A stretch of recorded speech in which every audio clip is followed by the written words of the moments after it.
and welcome back to Real Horror Show. This is your host, Samantha, and I'm joined as always by the Stormy Skies. Hello, listeners. How's it going? It's as good as it can be. Yeah.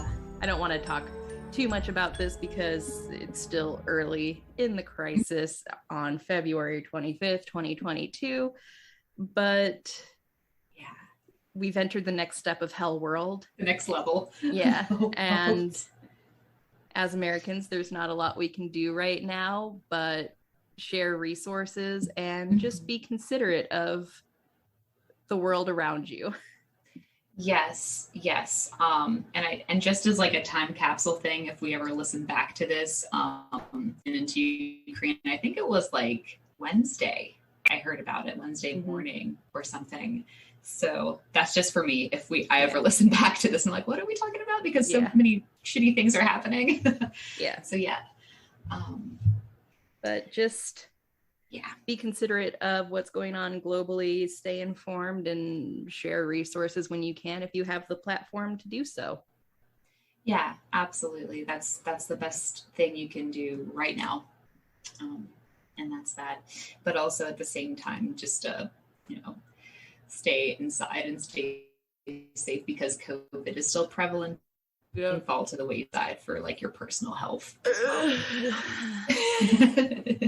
Yeah. Sorry. Well, I know that COVID's just like boring now because it's just a thing that's been like 3 years.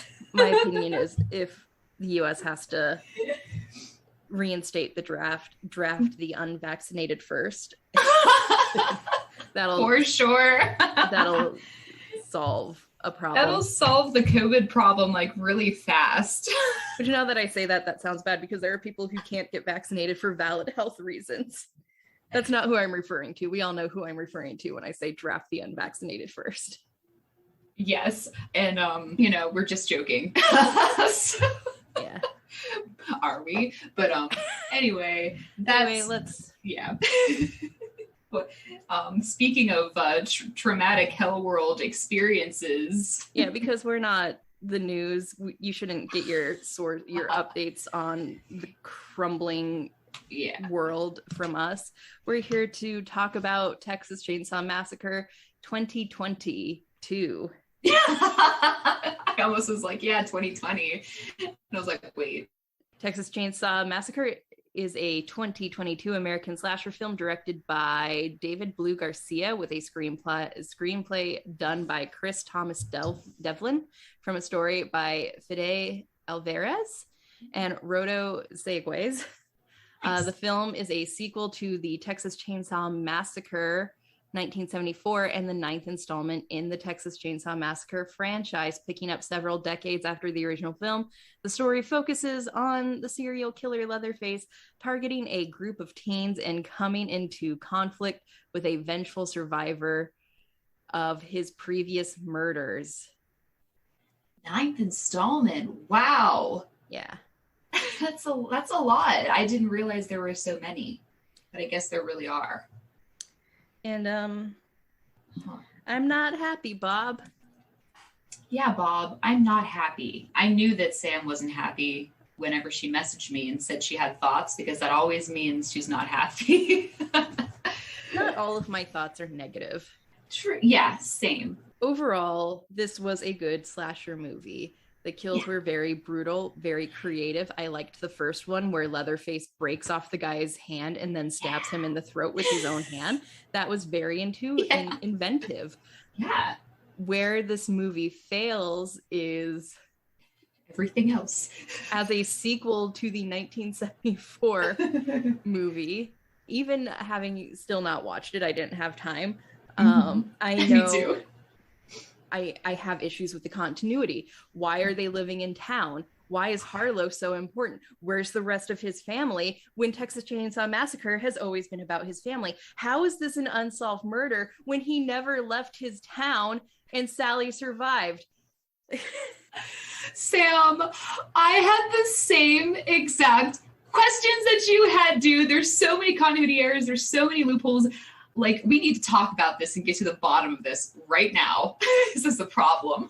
Like, my brain can't figure it out. It just can't.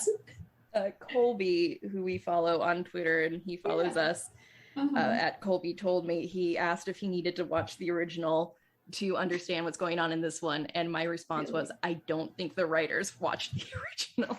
I was about to say, like, Sam, do you feel like they just made this and just like didn't watch the original just like for reference? Because that's what it feels like. And so you legit don't need to watch the original. This film could just like be a standalone thing completely. Yeah, it should have just been, because you could cut out the Sally Hardesty stuff and not lose any plot. Yeah. Yes. And so everything else could just be a reboot. The issue with the Sally Hardesty stuff is that it was so brief, Sam. It was just it's in the movie for like a few moments and then that's it. Mm-hmm. The heck.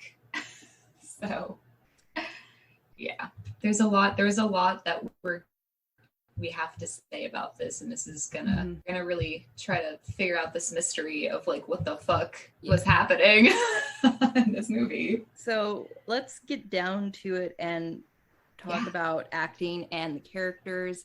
Okay. Not a lot of recognizable faces in this movie, as is just the thing with horror movies. The only one you might recognize is Elsie Fisher, who was in Bo Burnham's 8th Grade. And she actually had a Golden Globe nomination for that movie. So she's a very talented actress. Which one was that? She was the girl who was carrying a lot of trauma from surviving a school shooting. Yeah. Also, we'll talk about that little detail in a bit. But also the blonde girl, she's in Outlander, and she's in... That's why I recognized her face. Yeah, she's British in real life. So whenever they like do a really good like American accent, it's kind of hard to pinpoint them. And she's always in like super traditional garb in Outlander. So you're like, is it her? Yeah, it's her. And that's it. I really like any of the characters. Yeah, because they didn't really have any personality other than the one that was, you know, like a victim. So therefore she had to like, she was just kind of like a victim of something. But that was her personality. That's it. And then Leatherface was played by Mark Burnham, because again, why this is a direct sequel to the 1974 one doesn't make a lot of sense to me, because the original Sally passed away in 2014 and then Gunnar Hansen passed away in 2015. So you don't have either of the originals coming back like you had for Halloween 2018. Right. Yeah. So it doesn't have the same like, oh, everybody's back together. Yeah, it was actually pretty awkward because Sam, I don't know how old like Leatherface was supposed to be in the original, but like how old would you say he is in this movie? Like if you could guess. Well, we didn't see his face, which is token Texas Chainsaw Massacre. He is deformed, which is why he wears other people's faces after I'm gonna probably allude to things that happened in Texas Chainsaw Massacre the beginning, even though that was a prequel to 2003 Texas Chainsaw Massacre, but I think it does fill in a lot of gaps in regards to the family dynamic. It's a good one, yeah. That's why he wears people's faces after he gets fired from the pig plant. He wants to be handsome, so he starts wearing other people's faces. And I don't know how old he's supposed to be, so I would say old in this movie. In 1974, he probably would have been late teens, mid 20s if you want him to be like in his 60s now. That's what I was thinking, like 60s, you know. That's fine. I mean, Michael Myers is in his 60s. It's old man Michael Myers in the 2018 Halloween. Right. But like Michael Myers is like, you know, an evil entity, you know what I mean, that can't die, but like Gunnar Hansen, or not Gunnar, so he kind of has an expiration date a little bit, but I just don't know why we talked about that in the mini show, how Leatherface isn't the same kind of slasher as Freddy, Jason, and Michael. It's always the same Leatherface, except in, I think, Texas Chainsaw Massacre 3, which was kind of just a soft reboot of the franchise, I think. Yeah. The weird one with Renee Zellweger and Matthew McConaughey, and Leatherface is a drag queen. Oh, yeah. That wild sequel. Yeah. But I don't even know if I've seen the third one, but I've seen the second one, which is about the radio DJ and radio. Yeah. Yeah. So anyway, like acting, Sam, can we talk about the characters? Like we do have, what are they? Are they like YouTubers or influencers or podcasts? I think they're supposed to be influencers who've won Harlow in like an auction. So they're going to gentrify it. Got it. Yeah. So the plot itself is very contrived and a little stupid, but like you don't need a smart plot for a slasher to be fun. Yeah, I guess you don't. They could have like, had something a little different for auction when, I'm using air quotes here, people still live there, I guess. And also it was funny, like they're like influencers, but like they talked about how they were like chefs, and like how does that come into play at all? Like, yeah, I don't. Yeah, the whole way they end up in Harlow is very contrived. Yeah, and they're all very unlikable because no matter how you feel about small town America, the way these kids acted, it was inexcusable. Like these are people's homes. Yeah, they were just jerks. They were total jerks.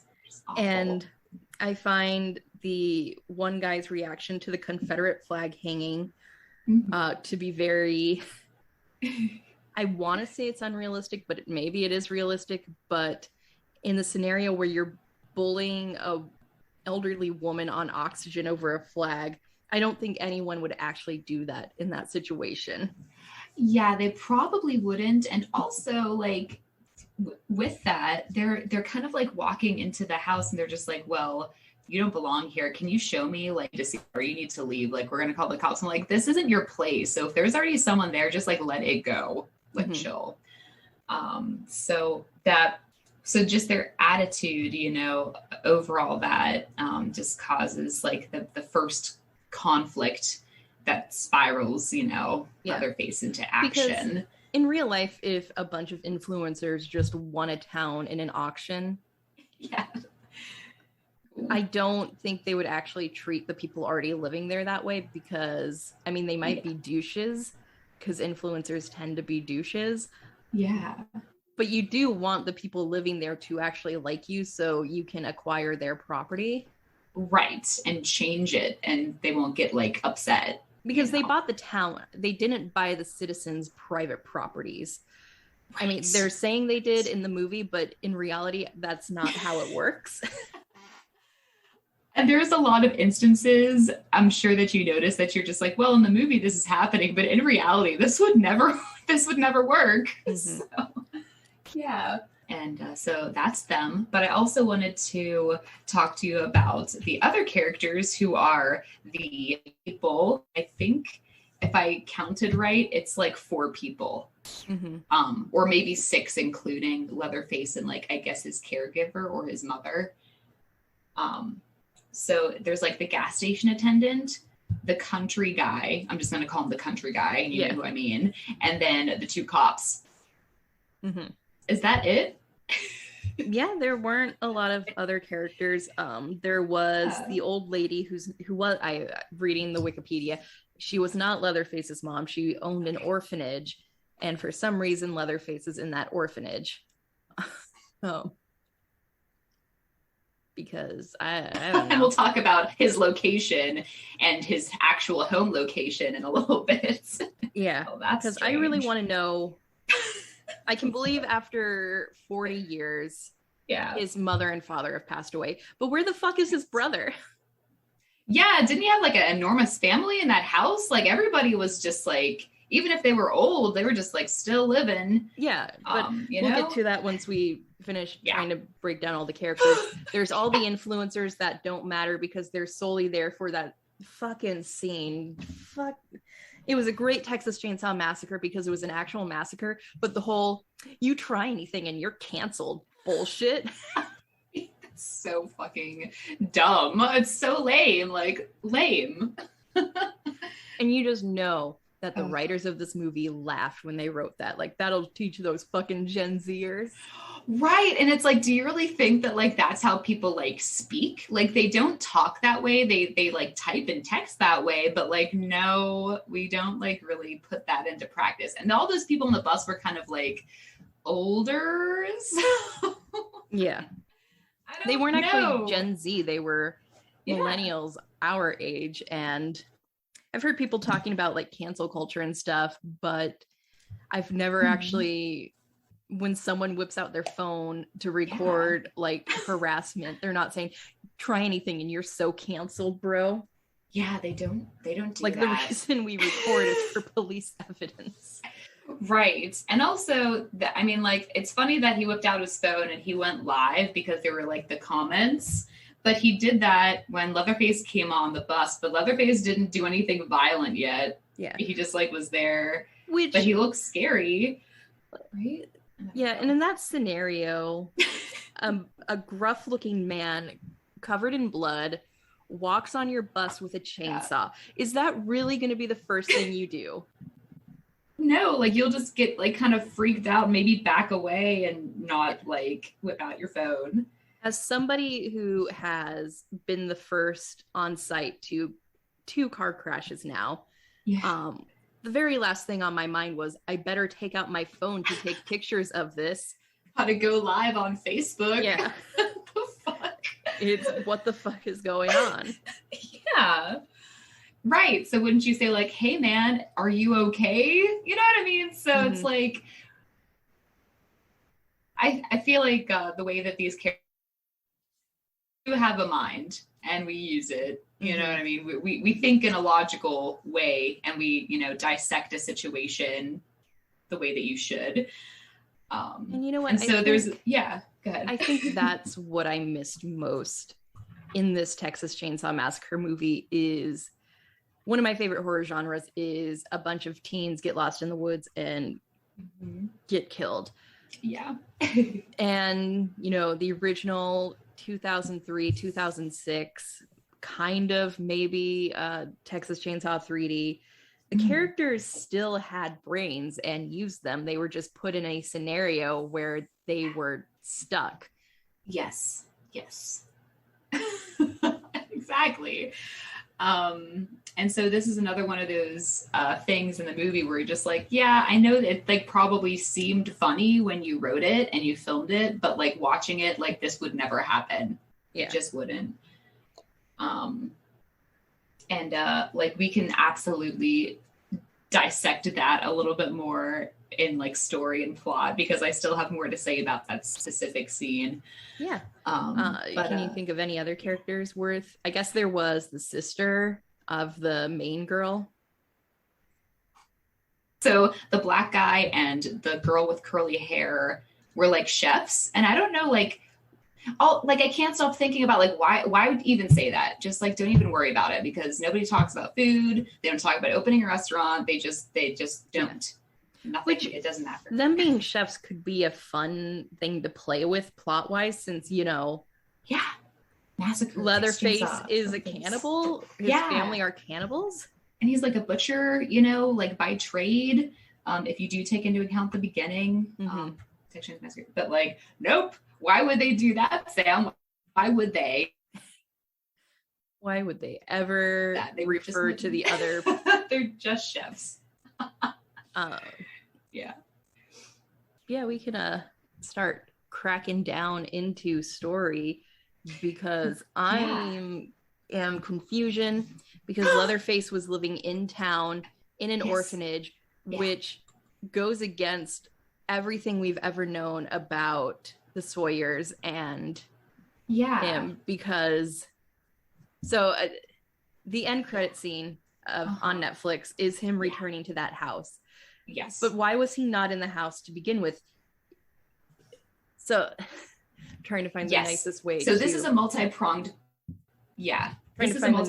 question because what? talk about Leatherface. Yeah. He is a fully grown adult. He just has some mental impairments. And this is pretty much canon because Gunnar Hansen talked about how he went to, because 1974, a lot of people with mental impairments were still being put away in facilities rather than being taken care of by their families. Right. He went to those facilities to meet with them and study them and fully understand that so he could implement it properly and respectfully into the character of Leatherface. But he's not, I don't think he's incapable of taking care of himself, because taking the beginning into consideration, he was capable of holding down a job. He's taking care of his family by getting them food to eat. Yeah, and he was like the primary caregiver, in my opinion. Yeah. And the whole reason they're cannibals to begin with is because the factory shut down. There's no industry in Harlow for them to make money, and they don't want to leave their homestead. So the fact that he's no longer in that house doesn't feel true to his character. Even if his whole family died, he would still be in that house, probably with their mummified corpses. Exactly. That's what I'm saying. Because if you watch the original one time, it's hard not to notice the very shocking way that all the elders in the family are displayed. They're just kept around, you know, alive or not. And so this is like a multi-pronged thing I was saying, because like, why does he not live in his house?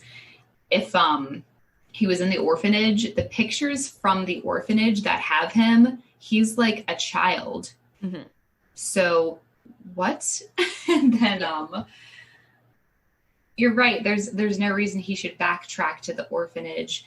And also the second question, and this would be a spoiler for anyone who hasn't seen it, lives in his old house. So what the fuck is that? Why is this happening? Yeah, so just these are this would have been better as a reboot. I'm willing to stake my life on saying that they only made it a sequel to 1974 and brought back Sally is because of the success of the Halloween franchise.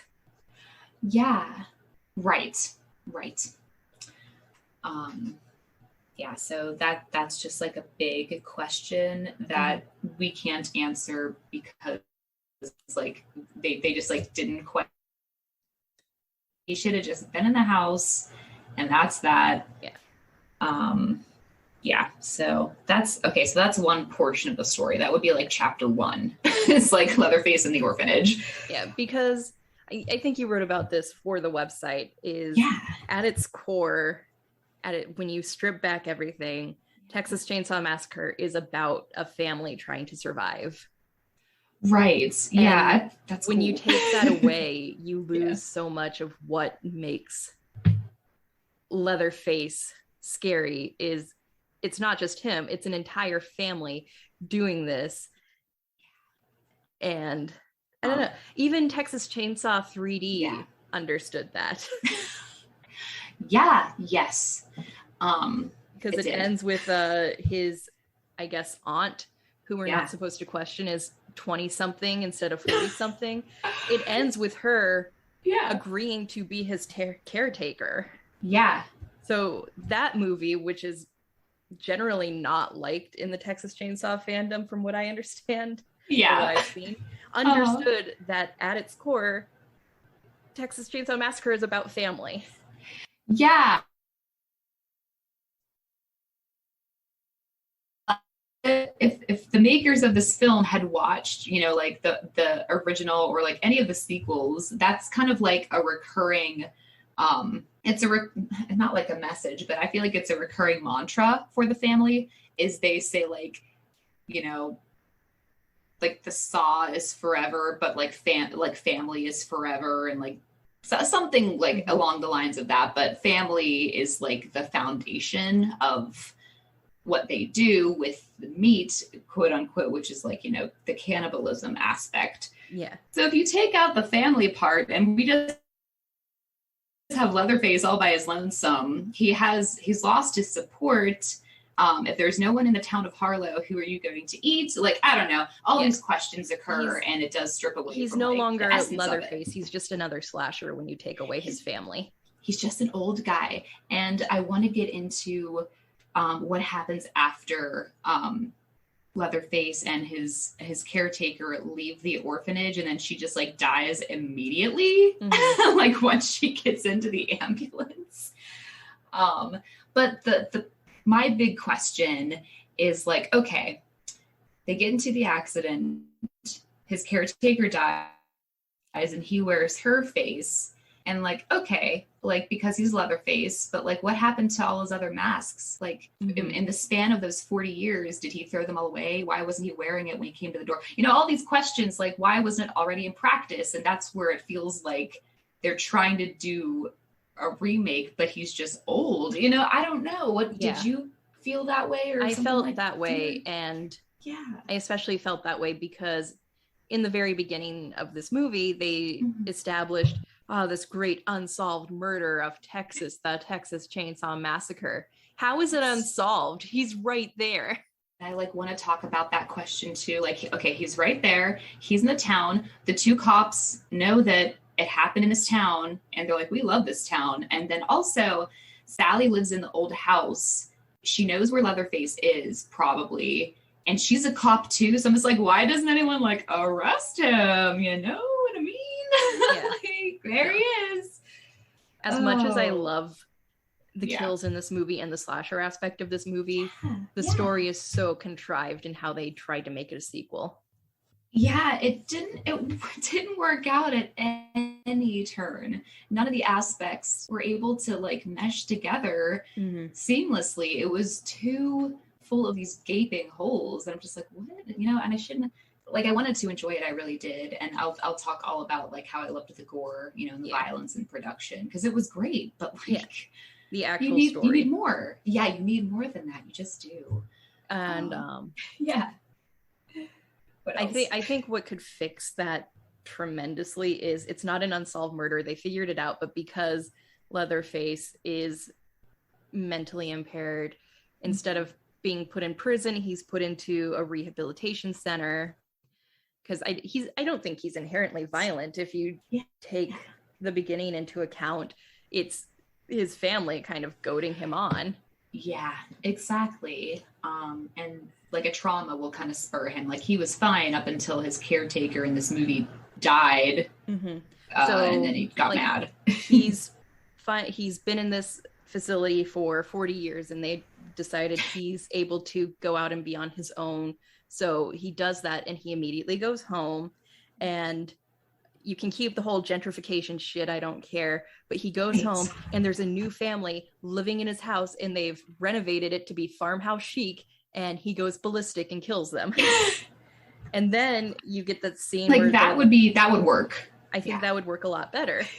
Because you're keeping the family aspect because his family's gone and someone else is living in his home. Right. I know. That would be so much better. And what else are you going to say about and then from there you can like build it that Sally, who's now a cop, gets the call that he's back when the other police officers stumble upon this horrifying scene. Yeah.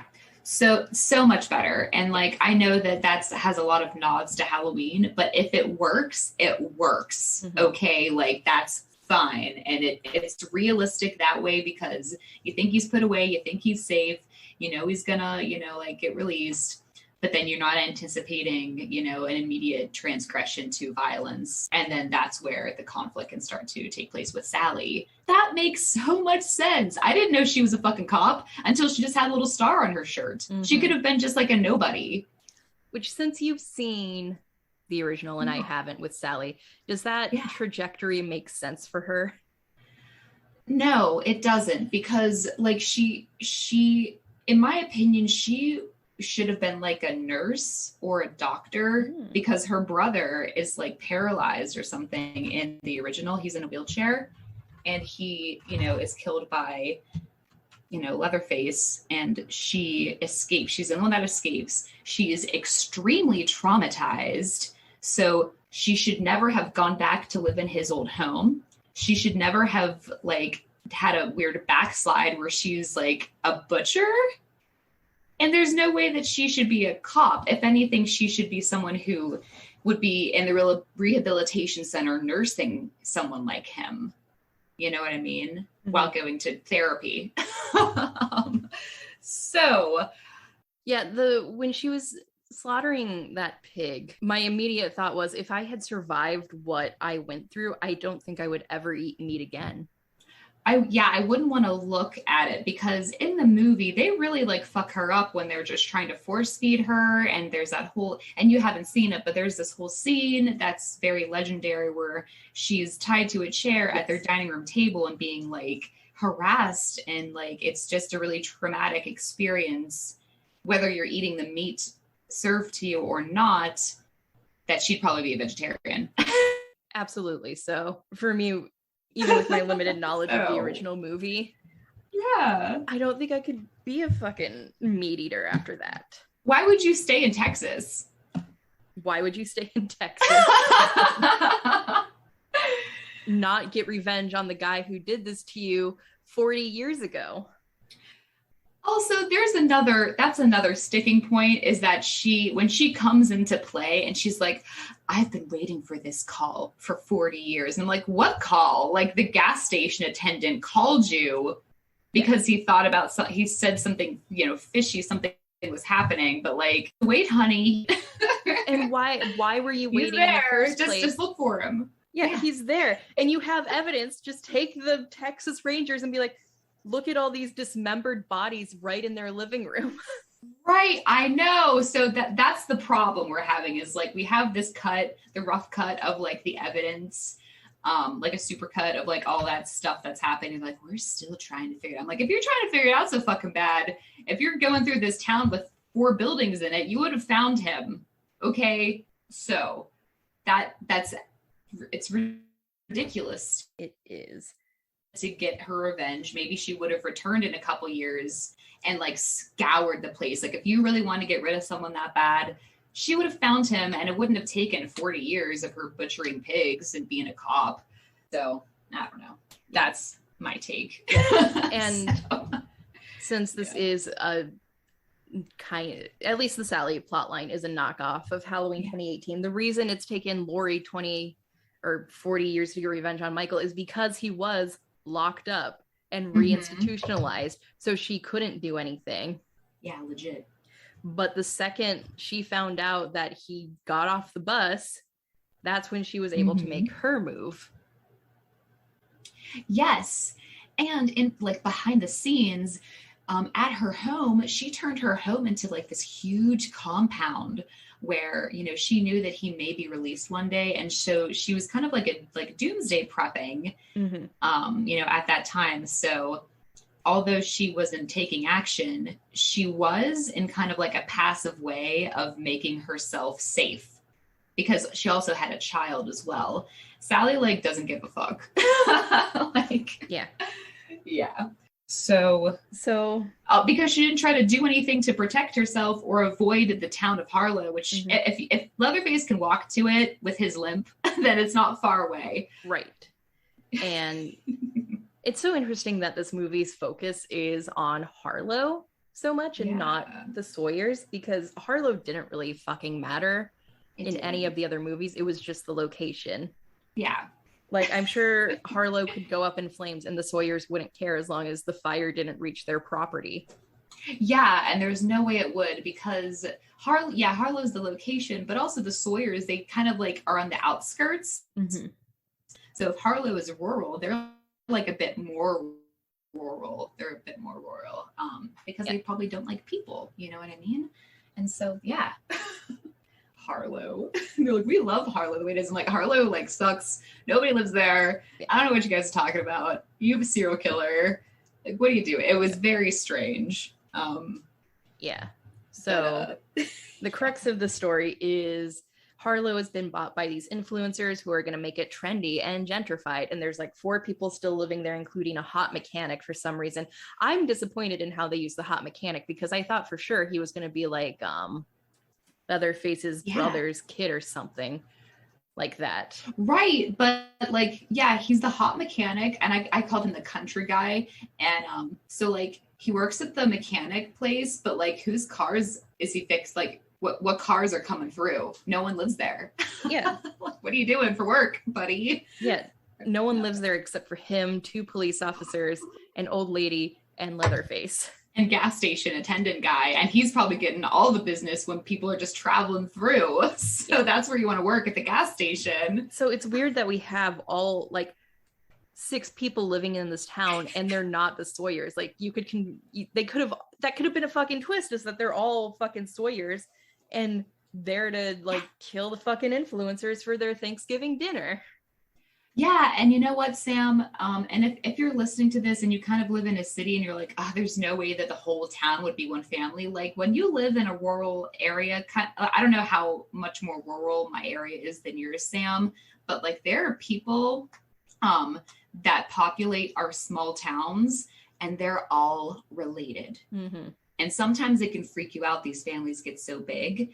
And so take that idea and apply it to this teeny tiny town of Harlow. They all should be related. So his caretaker dies. He kills the cops. He kills the Leary. It's Leary from Outlander, right? He kills Leary from Outlander, doing what we've all dreamt of doing while watching Outlander. Oh God, I know she's so awful. But have you ever watched Victoria, about Queen Victoria? I have not. She also is in that, but she's like the opposite. She's so wonderful. You know what I mean? So she's actually a pretty good actress. She dies, so rest in peace. Yeah, she dies. Leatherface walks back to town after cutting off his caretaker's face. Yeah. Goes to get his chainsaw from the house. Mm-hmm. The mechanic's like, yo, bro, what are you doing? And he gets killed. Dante, the black guy who bought the town, gets killed. Then everybody else gets killed, and that's about it. That's the story. That's the story. The one sister gets killed. I don't know if they're both supposed to be lesbians, but one's killed, one is like probably killed. It's left up to interpretation, but it's quite obvious that he probably kills her. Sally is killed, and like I thought it was so funny. Probably it should have been tragic, but it was so funny because she's like, I've been waiting for this for 40 years, and Leatherface is just like, I don't even know who you are. Oh my God, that's so funny. I know. Yeah. He literally hobbles over and he's like, I got the dementia. Who are you? You're coming at me. And because everyone has a Southern accent, of course. And then kills Sally. Yeah. He's like, ma'am, I guess not in this sequel. He hasn't killed anyone since then because they can't fucking find him. Yeah. But in the scenario where he is a serial killer with his family, he's killed so many people. How is he supposed to remember one? That's absolutely true. Yeah, it's like, oh, yeah, which one were you? And she's like, I'm the one that got away. And it's like, okay, you didn't have to return because now you will die. And then she's in the movie like 3 times for the total time span of probably 4 to 6 minutes. Yeah. She dies immediately after coming at him. I really thought that she might be victorious, but like, I was like, I don't know if he's going to get her. He's so old, but he just got her. Mm-hmm. He did a huge sprint and like came at her and she just died. And I was like, all right, well, okay. And then the school shooting victim uses Sally's gun to shoot him a few times. There's a big epic final battle with the 2 sisters and him, and he gets thwacked in the face with his own chainsaw and knocked into a body of water. Yeah, so what's that about? This water. And then what is one half my least favorite moment, because the self-driving car sponsor plug is really stupid, but also I loved that final kill. Yeah, the head cut off, and he just like lifted it up, and I was like, oh shit. And then she's like, no, and I was like, oh my god, he's gonna get you, girl, in the self-driving car. It's going way too slow. What are you doing? Yeah. Like, god. I thought that kill was really great and kind of unexpected because it's a nice lull. You think they're safe, and then suddenly he grabs her and just unrelenting chops off her head. Yes, because he's just basically just pretty stressed. He's been at this all night. He's tired. It's the morning now. These people will not leave him alone. He's hungry, which is unfortunate because he killed the 2 cooks that came along. I know. He killed the chefs, so now he's just going to have to revert back to his old skills, and who knows if he actually has those anymore. So I don't know. Mm-hmm. Yeah. So that's that, and then, like you said, there's that after credits scene that I would have skipped over if Tim hadn't told me to watch that. And I was like, oh, okay, like what's it gonna be? And it's just, you know what I mean? Like what more is gonna happen? So he just goes back to the house, and I'm like, okay. So does that mean there's gonna be another sequel? Probably. I hope not. I feel like there's some rumblings about a sequel because it is doing quite well on Netflix, slightly emerging into production. This movie was not well marketed at all. I had no idea it was coming out until like 2 weeks beforehand. I had to be like, oh, so once we do 50 Shades Freed, we have to just go right into Texas Chainsaw 2022 because that's coming out this week. Right. And it was actually very abrupt. You're right. And I feel like all the horror fans, like dove right in. But maybe they're kind of emerging because they're like, oh, this really isn't what I thought it was going to be. The same caliber as Halloween 2018 was. So, yeah. So one more thing about story. I know we're taking a long time here to talk about it, but there's a lot to say. But how did you feel about, we have the school shooting victim. She was shot in the chest where her heart is. She survives, and she's the one that is interested in holding and using and wielding a gun and shooting somebody else to kill them. And so I didn't know what to feel or think about that. And I thought, and I think this is a general consensus, even among people who did really enjoy the movie. Yeah. There are so many woke talking points in this movie that are just shoved right in there. Yeah. So her being a school shooting victim seems so inconsequential to her character, except I guess it's supposed to be a big moment for her when she's able to lift the gun and shoot. Mm-hmm. Right. But I think it would have been a big moment regardless of that weird shoehorned in backstory. Yeah. I wish that they kind of would linger on that a little bit more, because I've never seen a character that is the victim of a school shooter before in a movie. And you're so right about all these woke topics. They're probably chefs because the TikTok chefs are such a big thing right now. I didn't think about it, but the woke talking points, the fucking Confederate flag thing that went on way too long, because I'm mostly familiar with the 2000s, 2000s Texas Chainsaws. But Confederate flags are fairly absent in all the Texas Chainsaw Massacre movies, maybe in the background of a shot, but it's not a thing that's important to the plot. They're Texans. I know. Wouldn't they just have the state of Texas flag instead, with just the star, the big star? Yeah, I feel that's more realistic, because I've never been to Texas, but I'm sure there's a lot of Confederate flags. But there's a shocking amount of Confederate flags on the way to Michigan as well, up north. There's weird. The fuck? That's weird. Are you aware of what side you were on during the war? Yeah. And also, it's excuse me, this is the north. And I think my favorite is all the Confederate flags in West Virginia, because are you aware of why you're a state? You literally split from Virginia over the Confederacy. So I think that was shoehorned in because the Confederate flag is a huge debate topic. Like, I can't tell if this movie is pro-liberal or anti-liberal. I know, right? Because like they bring them in and they're trying to be woke, but also like these you know, these like characters are fucking insufferable. They're just awful because they like what they do have, like they have their woke topics, but they're also extremely like they act like extremely like oh like I can't think of the word right now, but they're just such douches. Like they come in and they act like they own the place. Yeah. Which is like not right. That's something that they should be doing the opposite and be very compassionate. Yeah, because they just bought a town that was being sold because of extreme poverty in their own country.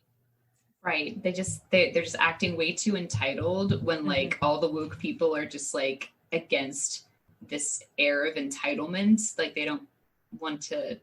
But then again, they're influencers. So are they like the bad influencers that are like toxic on their platforms? Or like what the fuck is happening? I don't think here? The writers fucking know. No, because they're too old. And I think out of any horror franchise, Texas Chainsaw is one you could do a very well done kind of woke narrative. And I think Hills Have Eyes in the same vein could be done like this if they wanted to do another remake. Dallas Jones, who is another horror critic on Twitter, he put this into words better than I could have about how the reason the Sawyers are the way they are is because industrialization cost them their jobs. And that has never been more true than in current day America. So you could absolutely do a remake of Texas Chainsaw Massacre that is set in the present day that still holds extremely true to those values from 40 years ago. Right. Like about how late stage capitalism is costing people their jobs. Yeah. So like that's the remake of Texas Chainsaw I'd like to see. And in the same vein, you could do something similar with The Hills Have Eyes with the horrors of the US government and how these innocent people are not the villains. They were hurt and they're just trying to survive. Yes. So all of all of it. So guys, and it's really a shame to like watch this movie and like have to say, you know what, like it should have been like this instead. You know what I mean? Like you have all these people working for you. Why can't you figure out the right way to do it that will like make more sense? I mean, that's okay if you loved the movie. That's okay if you did, because that's wonderful. But for me and Sam, it just didn't quite sit right, but we're critiquing it and really analyzing it a lot. Yeah. It's a fun movie. It's just, we're here to dissect it. Yes, we are. And so if you're interested in like hearing about like why the plot holes exist, we're going to do our best to try to discover why they exist. And I think we did a pretty good job. And you brought up that great point about how it's trying to be so woke that it's just like kind of like it's outsmarting itself. Yeah. You know what I mean? Nothing fucking makes sense. And the self-driving car, like, I don't know how like prevalent those are in Texas, because I don't know how many like e-charging stations are available, but I'm sure that was an electric car, like a Tesla, right? It probably was. That's an excellent point. That would have been hilarious if they ran out of battery. If they ran out of battery and that's why Leatherface came, right? That even that's great. Better. Oh God. So yeah, and then they pulled up to the gas station where one of 6 people lives, and he's just like, we ain't got no e-chargers. We just got gasoline. And then like trouble ensues because they're outside. You know what I mean? I don't know. But they got there with their e-car and they're leaving with their e-car. It didn't lose the charge. So I don't know. That's just another thing. That's a very good point, because when my friend has a Tesla, so when we do like little trips in his Tesla, we have to plan our route according to where e-charge stations are. Right. So I'm going to guess rural Texas would not be on that route. Right. And like, I'm sure that a website that tells you where every e-charging station in America is, and you can probably narrow it down by state. And if we just chose a rural area in Texas, like there's probably 0. Yeah. That's built into Teslas, is that they know where all the That's awesome. Stations are. That's really cool. How cool is that? Then you have to Wow, that's neat. I mean, like Tesla, that's also a problematic topic, but the Tesla cars are cool, right? I think they're so cool. But I don't know. Oh God. Going back to World War III for a second, Tesla's gonna end up playing a huge role if World War III happens. Like, not a good role either. God, yeah. Right. Like, yeah, sorry our self-driving tank imploded on you. Yeah, it caught fire on itself. So if anybody else is out there in the world and you're listening and you also develop, electric vehicles or have that idea in mind, please come through. Become some competition here because, eventually Sam and I will want to have an e-car. Yes. So we want to have some options. All right, let's get into production because we've talked the hell out of the story. Yeah, we have. Cool. Production, the kills were fantastic. I've said this movie really does succeed at being a slasher movie. It just fails at being a sequel to Texas Chainsaw Massacre. My favorite kill is probably the first kill.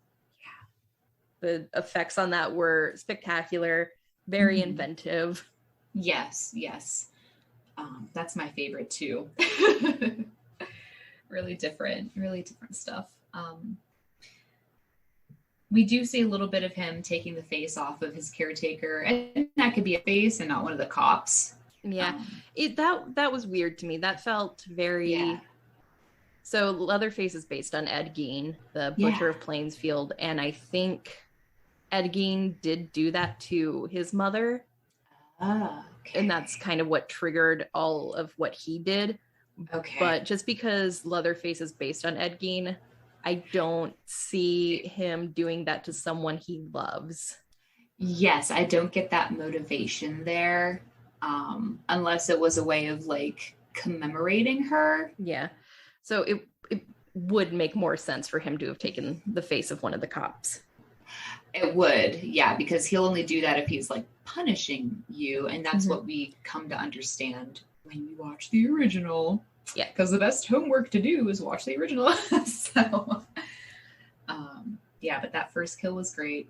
And also, he takes a lot of care in making his human face masks. He kind of just slapped it on. Yeah, and I was like, it's so funny that you say that, because I was sitting there watching it and I was like, well, I really hope he doesn't just slap it over his face and expect it to stay there. And guess what, everybody? It stays, and he doesn't like have that meticulous sewing leather into it because he's called Leatherface, not Skin Face, and has his, like Singer like sewing machine and has a strap on the back of his head so it stays there. None of that. It's just very sloppy. But maybe it's because he's old, but also maybe it's because nobody watched the original. So I don't know. So what other kills stood out to you, Sam? Again, the last one was really great and brutal. Yeah. It really was the headache. Dante's death. Chef. Dante's death was pretty brutal. For a second, I thought he might live until he died, because really all that was wrong was half his face had been ripped off. Yeah, I hate whenever people really get that injury on their face and like die. And I'm like, I don't think you would die. You'd just be like really scared. But you would be alive and trying to run away. So he's like, oh God, I'm dying. So I agree with that. I feel like when he killed the blonde, I don't know what her name is, but we'll just call her Larry because she's from Outlander. So he chokes. That was kind of like not too brutal. So that didn't stick with me. But however, we do see him stabbing her stomach, and it looked good. I know that there were effects happening there, but it actually was pretty seamless. I didn't notice anything like rather odd about how it looks. That was actually kind of cool. Yeah. Much like I said with Halloween Kills, what it lacks in story, it makes up for in brutality. Yeah, absolutely. And the violence. So it actually had a pretty good balance of like, here's this ridiculous story, and like, uh-oh, there's a plot hole. We don't have time to fix it. Let's do a lot of kills to distract the viewer. And so like that's kind of how I noticed they were doing with like the pattern of like, you know, the scenes and what was happening. And yeah, I love Texas Chainsaw 2003. And what I missed from this one that Texas Chainsaw 2003 had was the kills really happened in rapid succession. There wasn't a lot of buildup in between. They're building up tension of where are our friends? And then slowly realizing what was happening, like Jessica Biel finding her when Leatherface turns around and Jessica Biel sees that he's wearing her boyfriend's face. What a great moment. That's such a great moment. And this movie didn't have those great moments.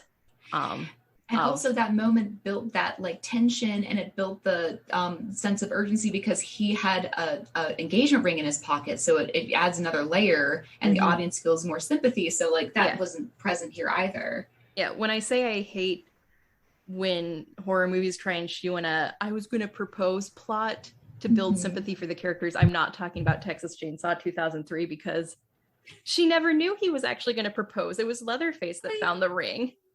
And that's what makes it really tragic, because as a viewer, we know this secret and we feel really, really bad. Oh my goodness. He was going to propose at a Skynyrd concert. That's so 1970s.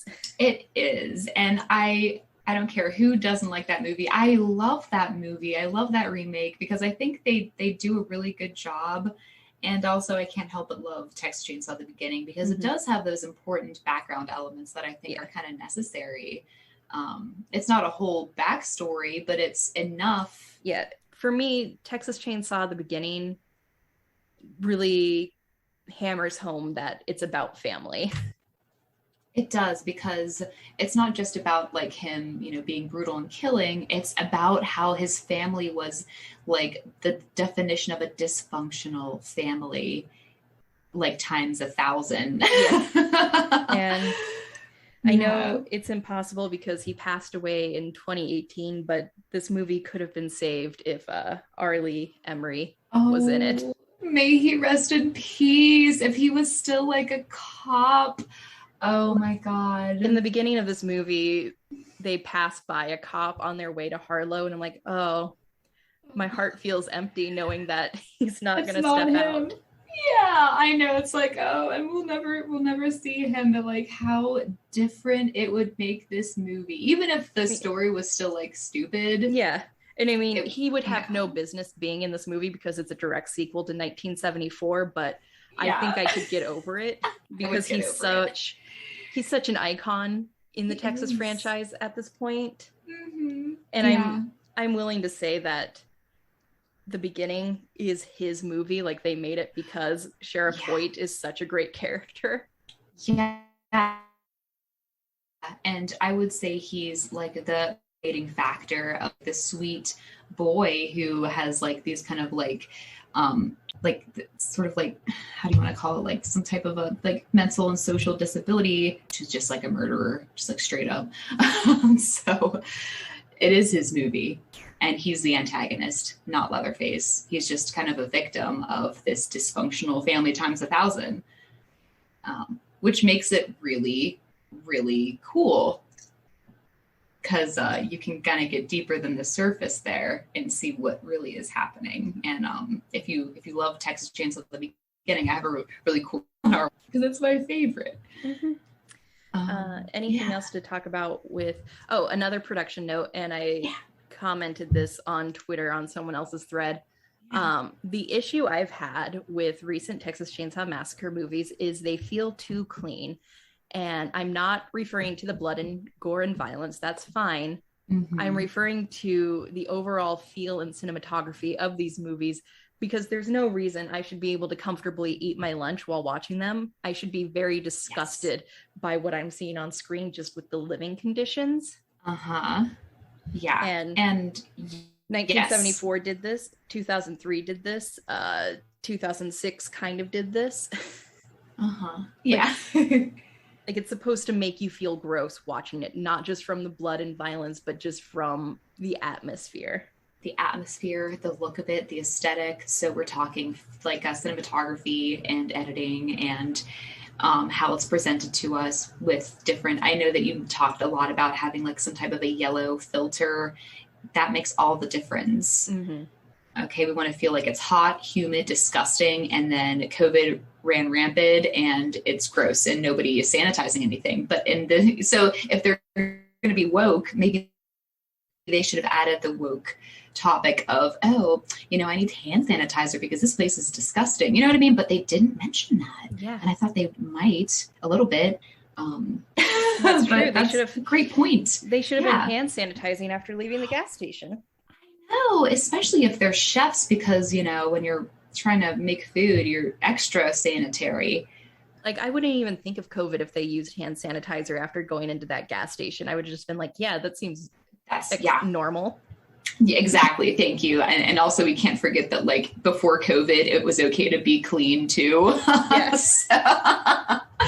So yeah, you should just do it if their COVID didn't even exist. Okay. And they didn't. So they're like, this is a very clean gas station. It's like, no, it's not. Oh God. But I think that's all I have in regards to production. Yeah. What about, I'm sorry to keep you on the line, but do you have any specific feelings about the party bus? Those kills, and also like how the party bus looked on the outside and the inside. The like party what was bus happening was with that? weirdly large. Yeah, was it like a double-decker bus in the back, but on the front of it looked like an old bus? It was so big. I know. What are these people doing? Because it started to rain. They went in the party bus, and then they were all like getting drunk. And I was like, "Well, it's nighttime. Are you guys going to sleep on the bus? Like, what's your plan?" Well, they couldn't leave because the hot mechanic took the keys away, which is why I thought maybe he's one of the Sawyers. But no, his bitch ass got killed, and he tried to give the keys back to the sister. Yes. So, damn.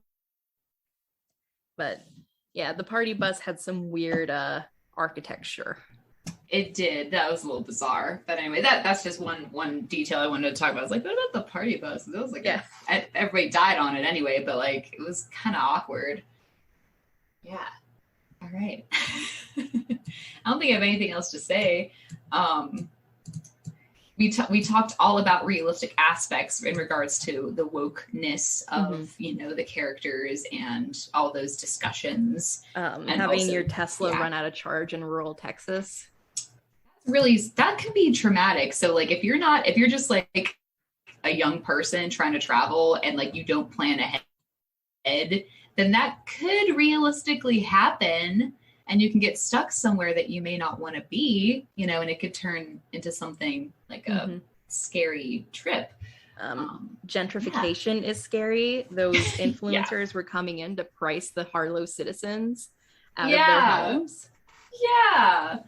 So that's a problem. Also a town still like managing to be called a town when there A is no industry and B there's like nobody living there. That's, I don't know what they're trying to do with that. Another thing is being a victim of trauma, whether it's like the school shooting or being Sally, just sticking around, and just not really showing any effect of that trauma at all. So I don't know. I think that's it. Getting into a car accident when you're with the police and everybody dies but you. I don't know. There's a couple other things, but a lot of it is those things that Sam and I talked about where it's like you see it happening and you're like, that would never happen. So that's why I'm struggling to find anything else here of note. Yeah. That's realistic. So, if you were to grade this, Sam, what would you grade it? It's hard because I'd say if you're just looking for a slasher movie, that fucked me up. This was a lot of fun. If you're looking for Halloween 2018, but with Texas Chainsaw Massacre, it's a what the fuck did I just watch? Right, yeah. And I think a lot of us were looking for that soul successor, and we were just like excited about what this could be, and it just was none of it. yeah, I would say, oh yeah, that fucked me up too. But I would agree with Sam if you're looking for just a fun slasher, something that you can actually watch and not actually pay too much attention to the story, then you know, oh yeah, that fucked me up, absolutely. But for me, it's the opposite. It's like, what the fuck did I just watch there? I'm glad I watched it though. I'm glad I experienced that. So now, Sam, you have to watch the original. I will stop peer-pressuring me. I think it's on Netflix. It's on there. The remake is. I may have been mistaken last week in the mini show. Fuck. I believe the original is a Shudder exclusive right now, which I do have Shudder. Oh, so. Got it. Yeah, well, there you go. And the remake, you mean the 2003 remake that we love? Yes. Yeah, that was cool too. So then, yeah, all of those are pretty awesome to watch. So that's our grade. I don't have any other notes, any other final fleeting thoughts you have? I don't think so. Yeah. Okay, me neither. This was an excellent discussion. So are you ready for the outro notes, Sam? We can wrap up. I think I am. Yep, me too. All right, well, I've got them open right here because I'm always prepared. So, Real Horror Show was created by Sam Odie and Stormy Skies and is directed by Sam Odie. Today, we learned that you shouldn't go to a town and try to gentrify it because then a nightmarish massacre will ensue. And then we learned a lot of other things along the way as well. Like what you hear, you can find Real Horror Show on Spotify, TuneIn, Google Play Store, Stitcher, iTunes, and Pandora. Really, really like what you hear? Follow us on Twitter @HorrorShowPod or search for Real Horror Show on Twitter. Follow us on Facebook @Real Horror Show. Like our page and share our stuff. We also have a website that all of our written reviews and podcasts can be found, realhorrorshow.com. Want to interact with us? Want to make sure we're real humans and not space vampires? Comment on our website or email us at realhorrorshowpodcast@gmail.com. Want to argue with us about something? Or think you have a really great horror movie review that you're dying to share with two random strangers from the internet? Submissions are open for movie reviews. Check out the submit page on our website and follow the rubric before sending us anything. If it's not done according to the rubric, it will be disregarded. Sorry, not sorry. We love horror, and if you're listening, you do too. Please help us keep our project going by visiting our support page on our website, where you can make a one-time donation via PayPal. We also have an Amazon wish list if you feel like buying us something tangible will help convey your love more than a monetary donation would. Also, you can find the Buy Us a Coffee button on our website. It's a button you can click that will pay us the amount you would need to buy a coffee. A little bit goes a long way. Sometimes we can't help out artists monetarily, and that's okay. By simply liking, sharing, retweeting, and even giving us an awesome review will help us out tremendously. And other than what we discussed at the opening of the episode, any other pertinent news? I don't think so. Just, stay informed and don't be a raging douchebag. Yeah, sorry about my phone.